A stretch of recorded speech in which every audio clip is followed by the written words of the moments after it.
আপনি করে যায় আপনি না এখানে বসবেন আপনার চেম্বারে হাইট হয়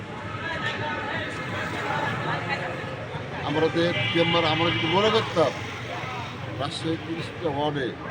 রাজশাহী মহানগর 30টা ওয়ার্ডে আমাদের চেম্বার সবচেয়ে ভিআইপি চেম্বার হবে তাই হতো আমরা বাংলাদেশের কৃষক বাংলাদেশের প্রদত্তা বাংলাদেশের স্বাধীনতা যুদ্ধ করে যে দেশ স্বাধীন করে তার সন্তান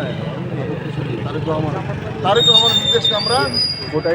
বুকে ধারণ করে মুজিবুর রহমান আদর্শকে বুকে ধারণ করে আমরা এ পর্যন্ত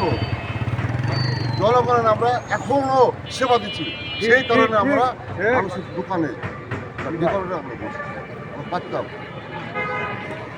সবচেয়ে ভিআইপি চেম্বার আমাদের হতো আমরা চাই না ভোটটা হোক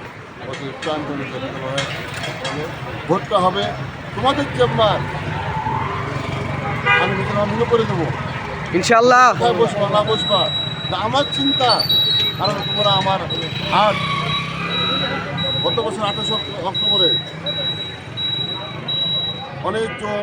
যে অমক ভাই তমক ভাই আমাদের যে বটগাছ নিল তার ওনার সাথে কেউ যাচ্ছে না বুঝতে পারলাম বিষয়টা কী আজকে আমরা আমাদেরকে আমার গান ছিল না